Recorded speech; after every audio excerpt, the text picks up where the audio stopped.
안녕하세요. 자, 공인회계사 김용석입니다. 자, 2021년도 재무관리 공인회계사 1차 기출문제 풀이를 진행하도록 하겠습니다. 자, 2021년도 재무관리 문제는요, 자, 과거 평균보다, 최근 5년 평균보다는 난이도가 좀 올라갔어요. 조금 어려졌다고 보시면 될 것 같고. 자, 그래서 이런 그 난이도가 바뀐 부분은 한번 이렇게 세팅이 되면 한 3년 정도 갑니다. 그래서 2022년도나 2023년도에 시험을 준비하시는 분들은 재무관리를 열심히 해야겠구나, 예? 좀 생각을 해주시면 될 것 같아요. 자, 이거 디테일하게 풀어드리려면 좀 시간이 오래 걸리기 때문에요. 간단하게만 정리해서 특히 왜 해답이 되는지만 짧게 설명드리도록 할게요. 자, 25번부터 출발합니다. 자, 1번부터 24번이 이제 일반 경영 문제고요. 26번부터 40번. 16문제가 재무관리 문제예요.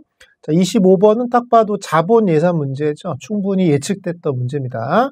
자, NPV와 IRR의 어떤 그 의사결정이 불일치하는 거에 대한 문제인데, 자, 다음 중 틀린 것은 하고 물어본 거예요. 근데 화면에 딱 보시면 아시겠지만, 규모랑 내용 눈수가 동일하다고 했으니까, 현금 흐름의 시점이 서로 안 맞을 때, 그 투자한 A와 투자한 B의 NPV 몫은 교차할 수가 있는 것이고요. 특히 증분 현금 흐름의 내부 수익률이 바로 뭐예요? 이게 IRR이고 이게 바로 피셔 수익률이라고 했죠. 그죠? 그게 15%라고 준 것입니다. 자, 그리고 투자한 A의 IRR이 20%고 투자한 B가 30%니까 자, 그러면 교차는 해야겠고 교차는 NPV가 있고 K가 있는데 교차는 15%에서 하면서 IRR은 B가 더 크려면 B는 이렇게 완만하게 가는 거죠. 여기가 30%가 되는 거고요.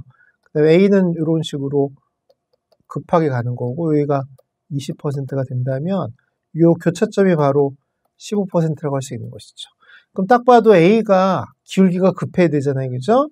근데 2번이 답이 틀린 이유가 완만하다고 했기 때문에 틀린 것이라고 보시면 되고, 자, 나머지는, 자, 여기에 15%인데, NPV가 둘 다 0보다 크다는 소리는, 그죠?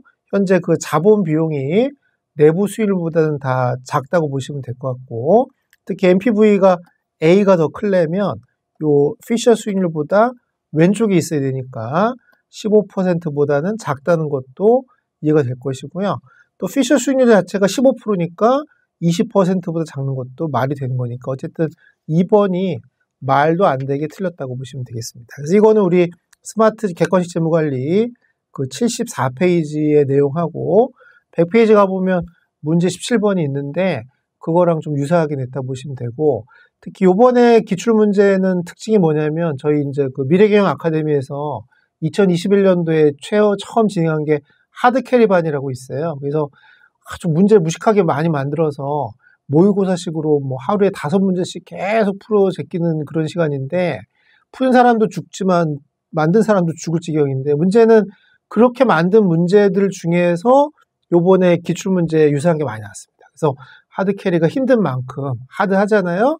대신에 그만큼 성과가 좀 좋게 나왔던 그 추세이기 때문에 그래서 하드캐리에서 좀 많이 유사 문제가 나왔다고 보시면 될 것 같아요. 그래서 25번은 전통적으로 나오는 문제이기 때문에 어렵지가 않고요. 26번입니다. 26번은 마지막에 뭘 물어봤냐면 1년 말 세전 현금 흐름의 확실성 등가를 물어본 거예요. 등가. 그래서 CQ죠. CQ를 물어본 거예요.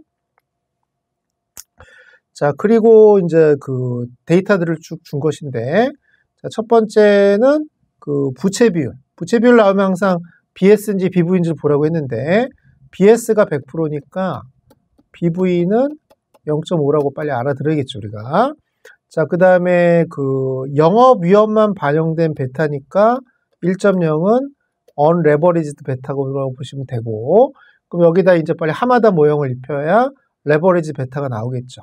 특히 이 문제가 어려운 게 채권 베타까지 있으니까, 그러면 채권 베타 값을 CAPM에 집어넣어야 KD가 된다는 걸 이해하시고요. 영업 베타는 요 SML 하마다 모형 집어넣어서 베타 L로 바꾼 후에 SML 집어넣어야 K가 될 테니까 요 순환 과정을 또 계속하시면 되고요. 그 다음에 세전 영업 현금 흐름이 500억 원이라고 돼 있어요. 그럼 예상 현금 흐름이 500억 원인데 이걸 CEQ로 바꾸라고 하면 당연히 500억 원보다는 줄어야겠죠. 그래서 줄은 그 금액을 찾으시면 됩니다. 그 다음에 세율 줬고 무혐의자를 줬고 그 다음에 시장 포트폴리오 수익률 줬으니까 CAPM 자료를 다 준 것이에요. 일단 그러면 CEQ를 계산하라고 하면 우리 그 객관식 재무관리 77페이지랑 79페이지 가보시면 요 공식을 기억하시면 된다겠죠. 1년 후에 확실성 등가는 1년 후에 기대 현금 흐름에다가 요 비율을 곱하시면 되는 거예요. 그럼 요 기대 현금 흐름이 500억인 상태에서 무혐의자율이 1.0으로 줬으니까 이 문제의 핵심은 웩을 계산하는 거죠. 웩을 계산하기 위해서 아까 알려드렸죠. 일단 베타 L부터 먼저 계산해서 베타 L을 집어넣어야 자기자본 비용이 나오는 것이죠. 근데 아까 영업 베타가 얼마이냐면 1이니까 하마다보형 베타 L은 베타 U에다가 1 더하기 1-T 곱하기 BS 이 공식 그대로 적용하시면 되니까 이 공식 그대로 대입한 게 이 숫자라고 보시면 되고 그럼 베타 그 L은 1.49가 나오는 것이죠. 자, 그걸 CAPM에다 대입하면 자기자본 비용은 12.45%가 나오고요. 문제는 타인 자본 비용도 똑같이 베타 계수를 집어넣어서 6.5%를 구한 후에 자, 둘을 가중 평균하게 되면 8.5%가 나오고요.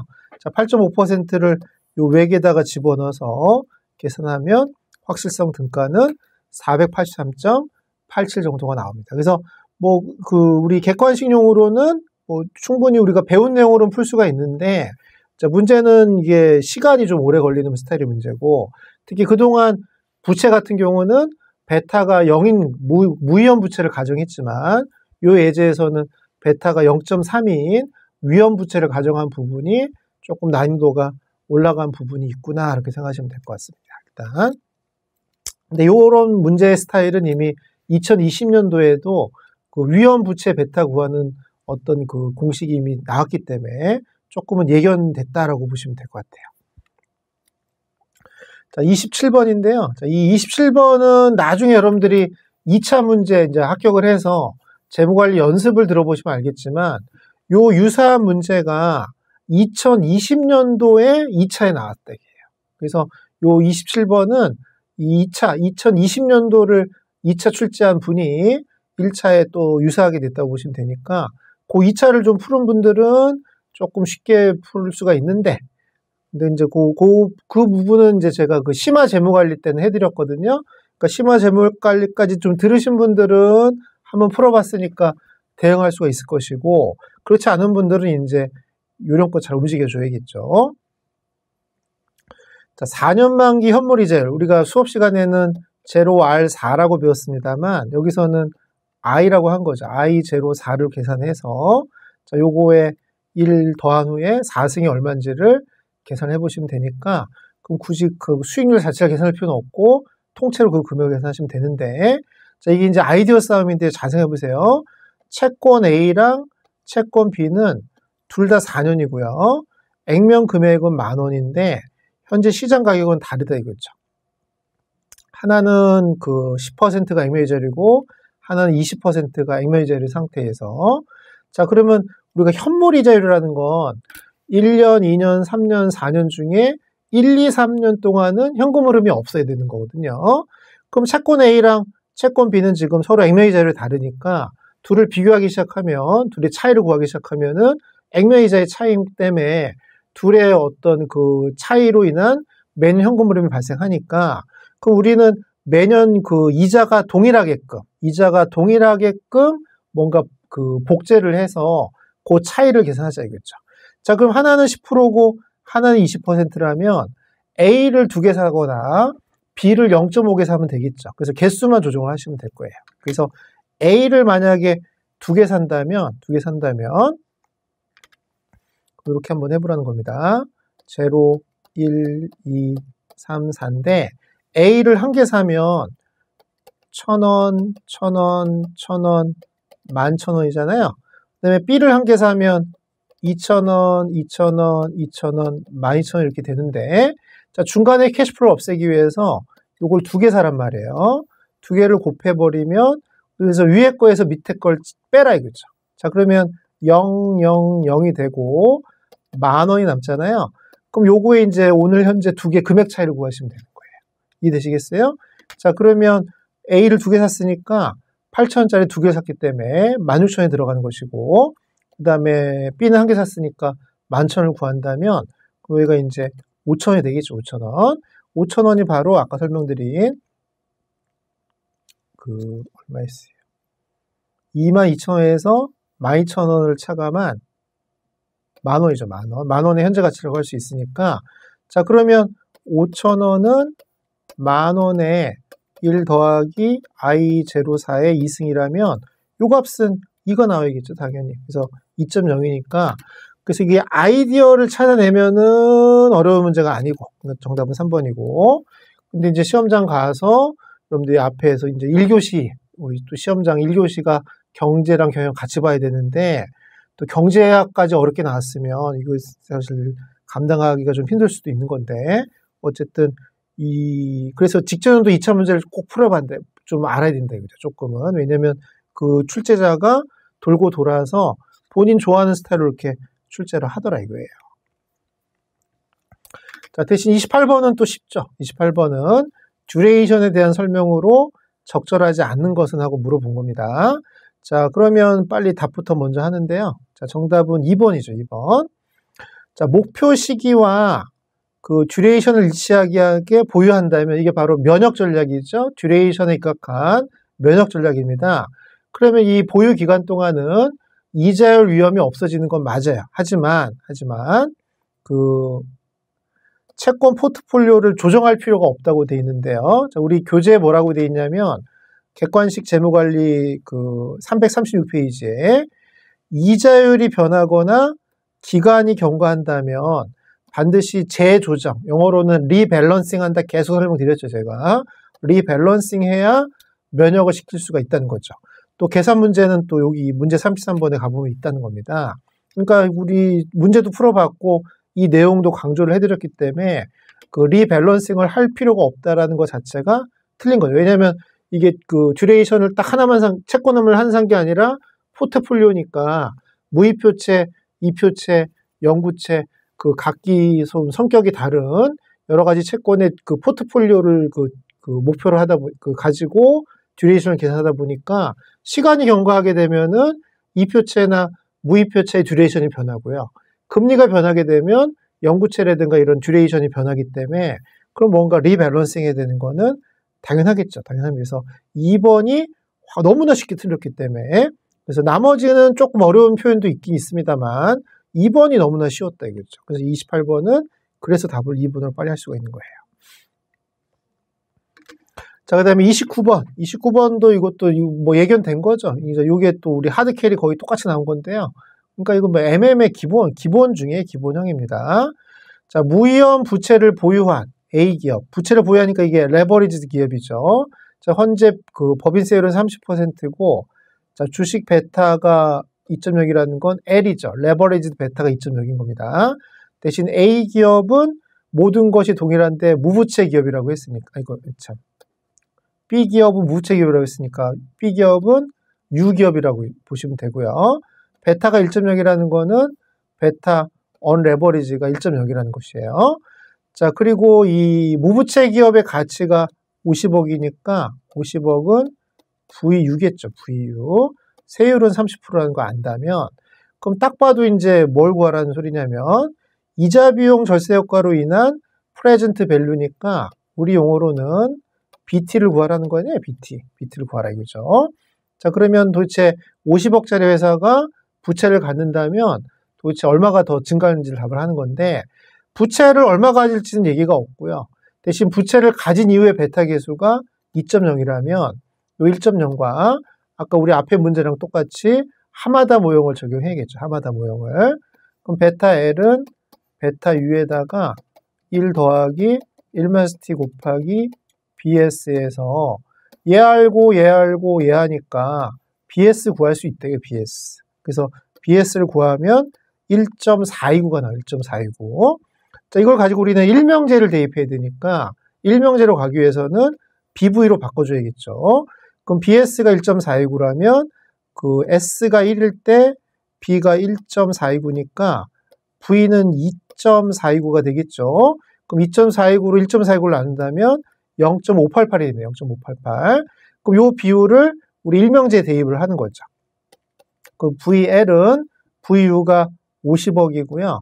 그 다음에 0.233이라는 우리 세율 곱하기, 그 다음에 여기다 B를 곱해야 되는데, 요 B 자리에다가 0.588V를 집어넣으란 말이에요. 그러면 V가 얼마가 나오냐면 60.71이 나와서 50억보다 10.7억 원이 증가한 거니까 정답은 5번이다. 이거죠. 5번. 근데 이런 거는 뭐 그동안 1차 시험에 루틴하게 나온 거니까 이걸 어렵다고 하면 안 되죠. 그러니까 29번은 당연히 충분히 예견됐던 문제다. 대신에 부채 비율을 보통은 던져줬지만 이 문제는 그 레버리지드 회사의 주식 베타랑 언레버리지드 회사의 주식 베타의 값을 이용해서 레버리지드 회사의 부채 비율을 한번 역산해봐라. 뭐 이렇게 알아들으시면 되는 거예요. 좀 알아들어봐요. 이렇게 하라고.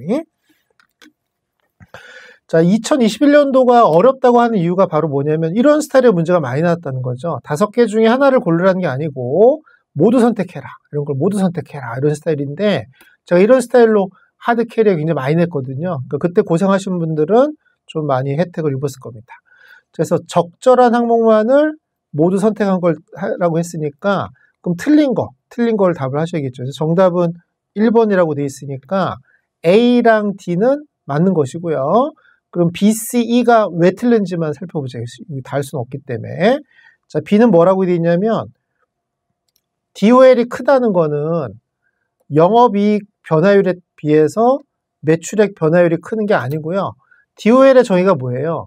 매출액 변화율 분의 영업이익 변화율이니까 그럼 매출액 변화율보다 영업이익 변화율이 더 크다는 거잖아요. 그죠? 그래서 이거는 반대로 설명했기 때문에 틀렸다고 보시면 되고 이거는 우리 13페이지가 보면 다 나와 있는 거예요. 자, 그 다음에 C번은 뭐가 틀렸냐면 레버리지 효과가 없다면 DOL이나 DFL은 1의 값이 나와야죠. 1. 왜냐면 그 X값이 1% 증가하면 Y값이 1% 증가해서 탄력성이 1이 나와야 레버리지 효과가 없는 것이니까 1의 값이어야 되지 0하고 1 사이 값이라고 했기 때문에 벌써 틀린 것이죠.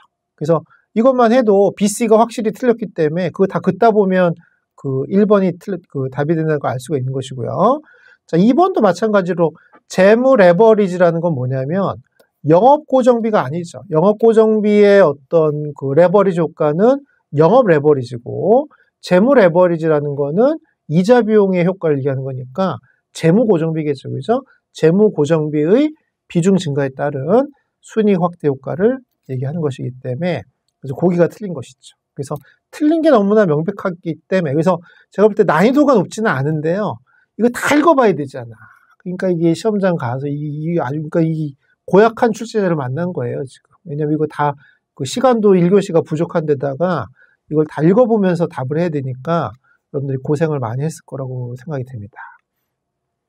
자, 다음은 31번인데요. 자, 31번은 배당평가 모형. 이거는 뭐 100% 문제 나온다고 했죠. 우리 그 주식평가 모형 중에 DDM 배당평가 모형은 우리 1차 시험에서는 100% 출제되는데 또 고약하게 된 거죠. 5개 박스를 던져주고 적절한 항목만을 모두 선택하시오.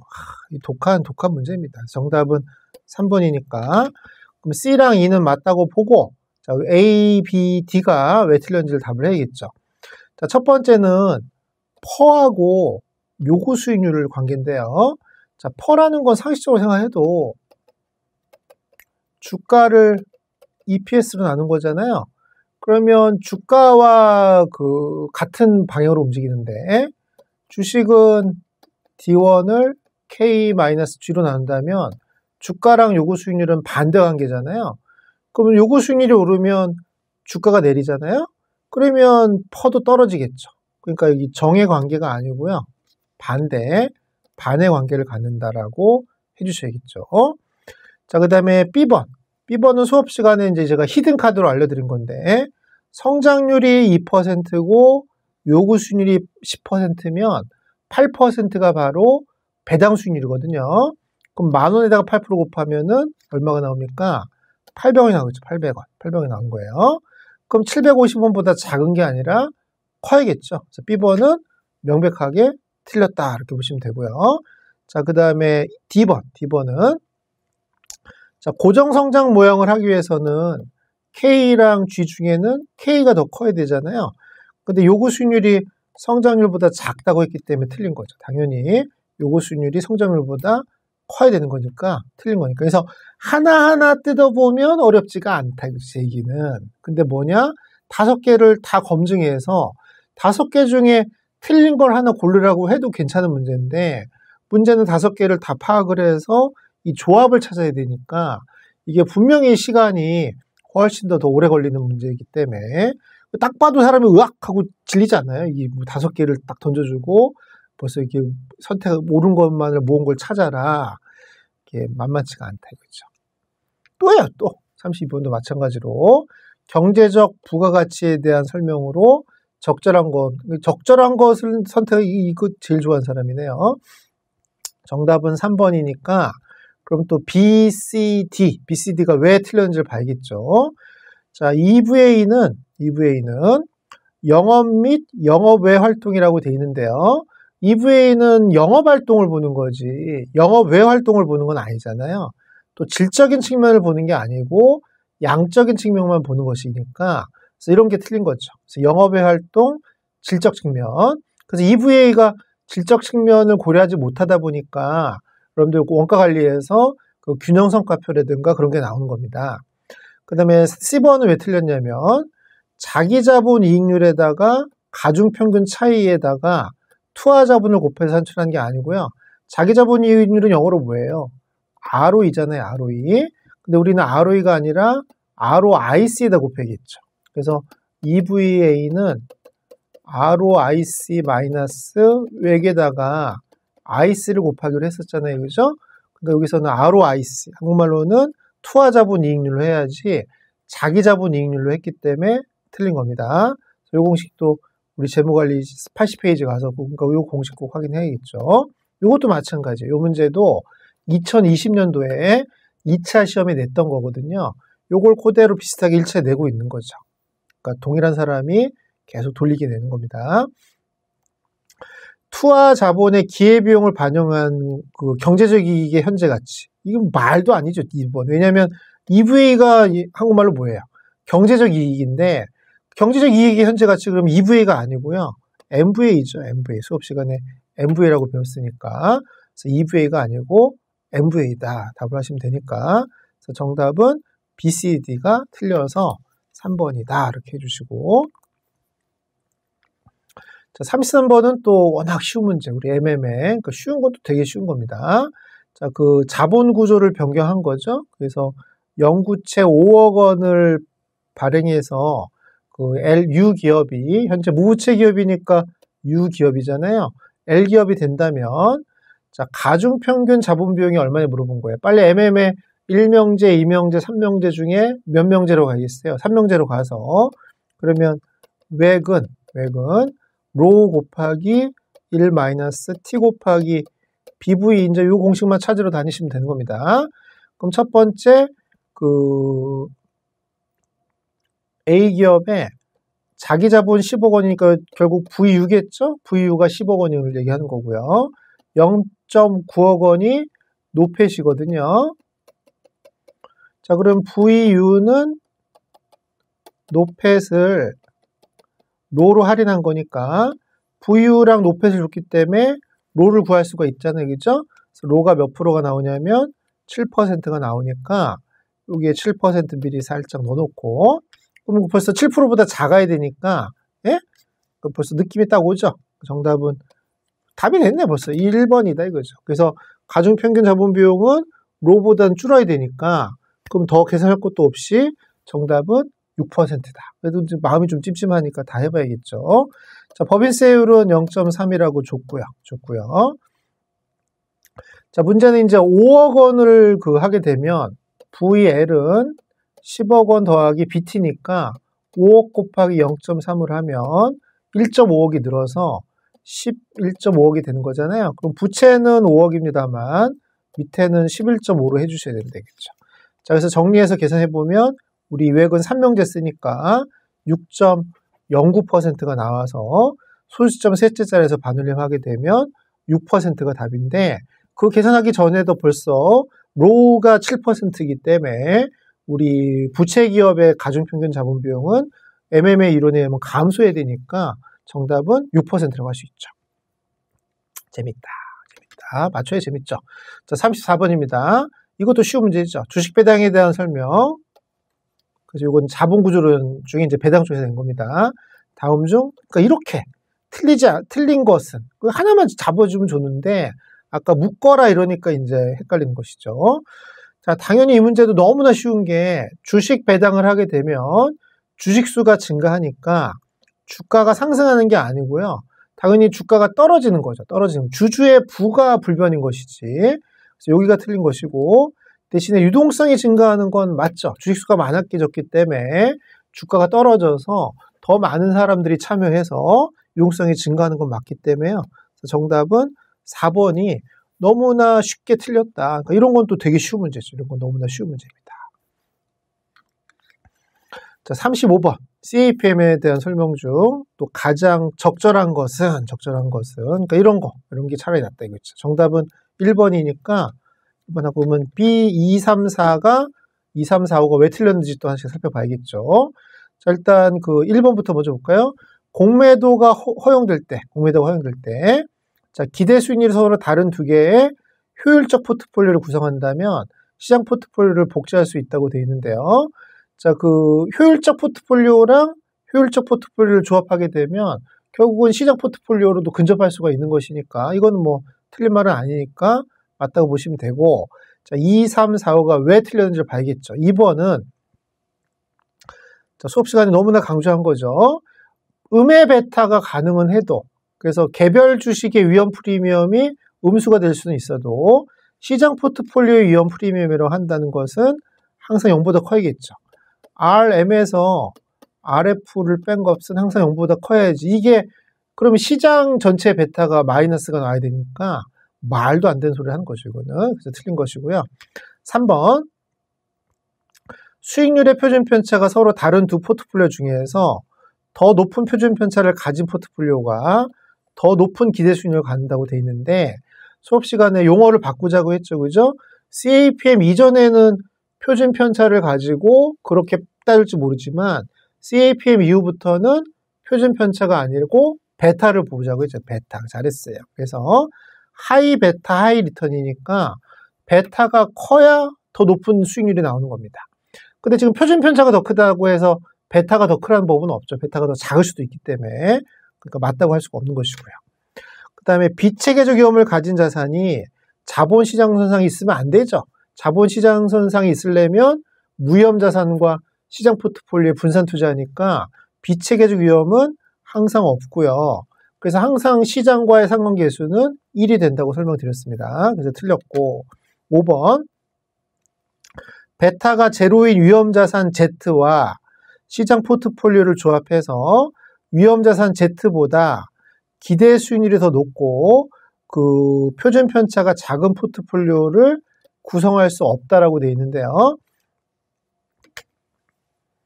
자, 위험자산 Z보다 자, 기대 수익률이 높고 이것도 마찬가지죠. 표준 편차가 아니고요. 베타가 작은 포트폴리오를 구성할 수가 없어요. 왜냐하면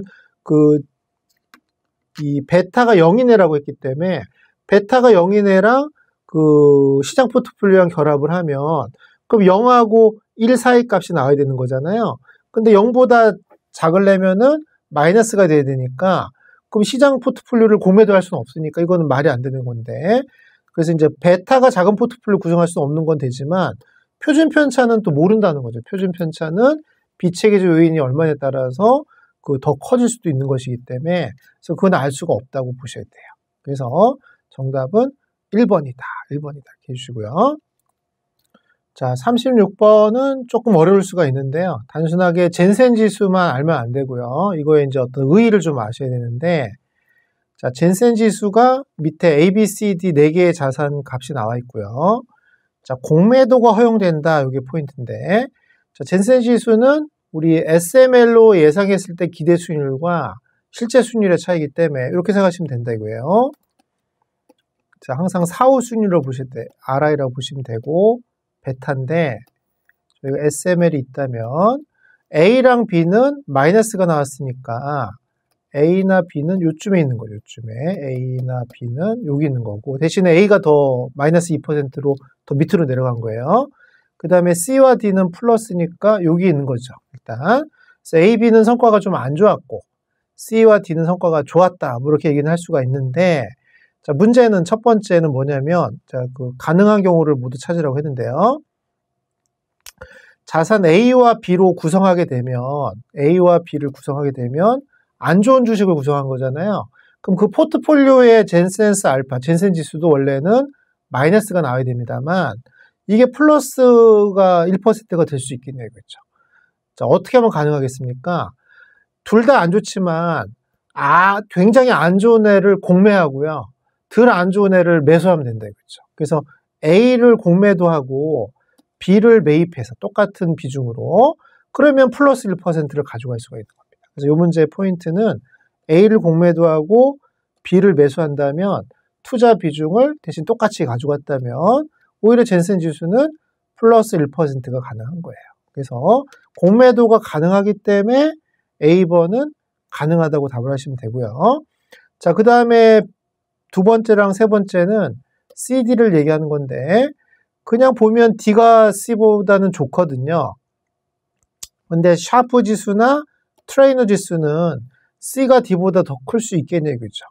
제가 그림을 이렇게 좀 뭉뚱그릴 수밖에 없는 게 C와 D에 베타 계수를 준 것도 아니고 C와 D에 표준 편차를 알 수 있는 것도 아니기 때문에 그럼 샤프 지수는 분모가 표준 편차고 트레이너 지수는 분모가 베타 값인데 그 밑에 그 위험이 얼마인지를 모르는 상태에서 그냥 초과 수익률이 크다고 해서 이런 그 샤프나 트레이너가 더 크다고는 할 수가 없기 때문에 그럼 베타나 표준 편차 여부에 따라서 C가 D보다 더 클 수도 있다는 겁니다. 그래서 정답은 5번이다. 다 된다. 그래서 베타나 표준 편차 크기를 알 수가 없기 때문에 다 가능하다라고 답을 해주셔야 되는 거예요.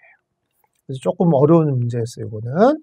자, 37번인데요. 이건 또 쉽죠. 이거는 APT. 제가 그 수업 시간에 엄청 얘기했죠. 이 APT는 딴 건 하지 말고 연립방정식 풀 수 있게끔 공식만 좀 외워라. 예? 공식만 외워라. 딱 봐도 그러면 ABC의 요인 1에 대한 민감도랑 요인 2에 대한 민감도가 바로 베타죠. 이게 베타 I1. 그러면 I 주식의 일요일 민감도고요. 베타 I2라고 보시면 되겠죠. 또 기대 수익률 균형 상태라고 보고 그럼 이걸 통해서 빨리 뭘 구하느냐 람다 제로, 람다 1, 람다 2를 구해야겠죠. 이걸 이제 우리 연립방정식에 넣고요. 자, 그러면 포트폴리오 A, 포트폴리오 B, 포트폴리오 C에 APT 공식에다 대입을 하는 거예요. 그럼 이제 람다 값이 나오는 것이죠. 자, 중요한 건 보통은 D에 기대 수익률을 많이 물어보는데 이 문제는 기대 수익률을 주고 그 베타를 물어보는데 뭐 똑같이 하시면 되죠. 이제 람다를 알았기 때문에. 그럼 20%는 이 람다 제로가 2%고 람다 1이 3%니까 거기에다가 베타 D1을 곱하고 그다음에 람다 2 2%에다가 3 베타 D2를 곱한다면 베타 D1은 4가 나올 수밖에 없으니까 정답은 3번이다. 3번.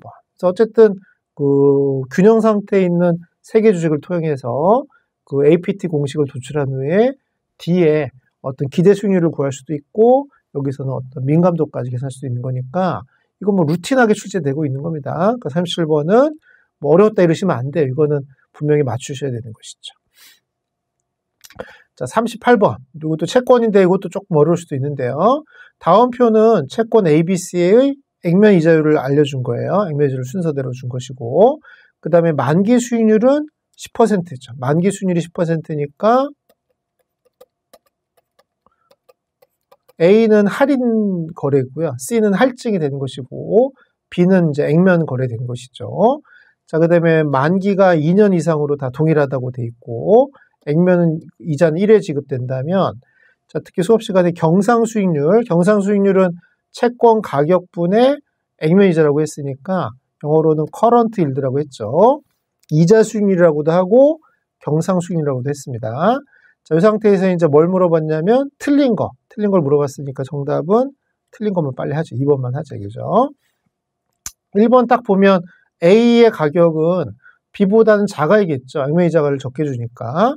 자, B가 바로 뭐냐면 경상수익률인데요. 딱 봐도 그죠? 액면이자가 얘는 9%고 얘는 10%잖아요. 10%면 A의 경상수익률은 9%, 예를 들면 원금을 100이라고 했을 때 자, 분자는 9가 되는 거고요. B는 10이 되겠죠. 그럼 10을 100으로 나누니까 여긴 10%가 되는 것이고요. 자, 문제는 그 A 채권 같은 경우는 그 액면 그 이자율이 만기수익률보다 작으니까 얘는 100보단 적어야 되잖아요. 그래서 이건 100 밑으로 가야 된다. 그죠? 그럼 요 경상수익률은 9%보다 크다라고 하면 말이 됩니다만 이게 여기 10%보다는 커질 수가 없는 것이죠. 아무리 그 할인이 된다 하더라도. 자, 그래서 특히 만기 수익률이 10%이기 때문에 만기 수익률보다는 그 경상 수익률이 커질 수가 없는 것이니까 그래서 채권 B 같은 경우는 채권 가격하고 액면가 같으니까 경상 수익률과 액면이자율이 다 똑같이 10%가 됩니다만 그 A 같은 경우는 경상 수익률이 9%보다 크다고 얘기하는 것이지 실제로 그 요 경상 수익률이 10%보다 크다라고 얘기할 수는 없는 거다. 그죠? 그래서 더 높다라고는 얘기할 수가 없고 보통은 그 만기 수익률보다는 또 작게 나와야 되는 건데 그거 잘 모른다 하더라도 높다 낮다를 알 수가 없잖아요. 지금 이 계산법만 가지고는.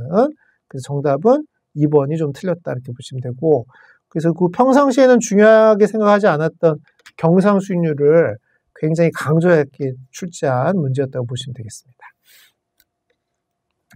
자, 그 다음에 39번은 이제 오랜만에 옵션 문제죠. 자, 옵션은 다음 중 그 1년 후에 10,000원을 지급하는 무위험 자산의 현재 가격이 얼마인지를 물어본 겁니다. 자, 그리고 이제 처음부터 읽어보면 무배당 주식이고요. 주식 A는 현재 시장에서 4,000원에 거래되고 있다면 4,000원 이제 우리 용어로는 S죠, S. 자, 그 다음에 이 주식은 1년 후에 5,000원이 될 수도 있고 3,000원이 될 수도 있어요. 그럼 이제 우리가 그 이항분포 모형을 구할 때 주어진 확률은 무시하라고 했죠. 대신에 4,000원이 5,000원이 된다면 유계수는 20%가 1,000원 25%가 오른 거니까 1.25가 되는 것이고요. D계수는 반대로 0.75가 되겠죠. 자, 그리고 이제 행사 가격이 3,500원인 어떤 유럽형 풋옵션이 현재 200원에 거래가 되고 있다면 자, 그럼 이거는 이항분포 모형을 그대로 이용하시면 될 것 같아요. 자, 그래서 일단 뭐부터 할까요? 첫 번째 주가 확산부터 해볼까요? 주가가 5,000원이 된다면 행사 가격이 3,500원이니까 그럼 풋옵션은 행사를 못 하겠죠. 그래서 그 PU는 0이 되는 것이고요. P다운은 주가가 3,000원이 된다면 500원의 내재 가치를 갖는 겁니다. 이 두 가지를 통해서 PU랑 PD를 구해놓고 자, 그 다음에 우리 풋옵션의 가격은 PU 곱하기 P, PD 곱하기 1만 스피를 해서 1 플러스 RF에 1승으로 할인하면 되는데 이 가격이 200원이라고 줬으니까 귀찮으니까 요걸 여기로 이항을 시켜주시면 풋옵션은 200원 곱하기 1 플러스 RF가 되어서 요 등가식이 나오는 것이고요. 또 주식도 똑같이 하면 되겠죠. 유계수, T계수 구해도 되지만 우리가 오차를 줄이기 위해서 이렇게 해주시란 말이에요.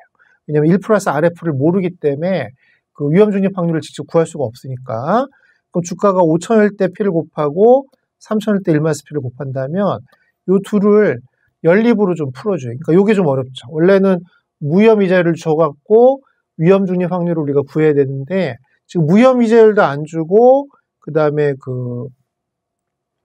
그래서 무위험 중립 확률도 알 수가 없다면 연립을 통해서 그 풋옵션과 주식 A는 똑같은 이항 과정을 가지니까 동일한 공식을 적용한다면 위험 중립 확률은 12분의 7이 나오고요. 무위험 이자율은 1.04167이 나오니까 뭐 할인하면 되겠죠. 그럼 9,600원이 이제 무위험 자산의 현재 가격이다. 그래서 이 문제 하이라이트는 72.22%랑 27.78%는 무시하고 우리 이항분포에서는 항상 그 위험 중립 확률을 적용을 해야 되니까. 근데 이제 무위험 이자율을 주지 않았기 때문에 이 문제는 그 두 가지 기초자산과 그 풋옵션의 이항 과정을 그대로 적용을 해서 지금 설명드린 두 식으로 연립으로 좀 풀어주시면 될 것 같습니다. 자, 마지막 40번인데 이것도 좀 독특한 문제인데요. 자, 기초자산이 무엇인지를 정확히 이해하셔야 되는 거예요. 자, 그 A의 현재 가격은 $10이다. 주식이니까 우리로는 S죠. 기초자산이 주식인 거예요. 대신 $1당 환율은 1,100원이에요. 1,100원이고 그 다음에 달러에 대한 무위험 이자율 1%는 이제 우리 용어로는 R 아메리칸이고요. 그 다음에 이제 요 3%는 R 코리아라고 해도 되고 우리나라 입장에서 이게 이제 무위험 이자율이 되는 것이죠.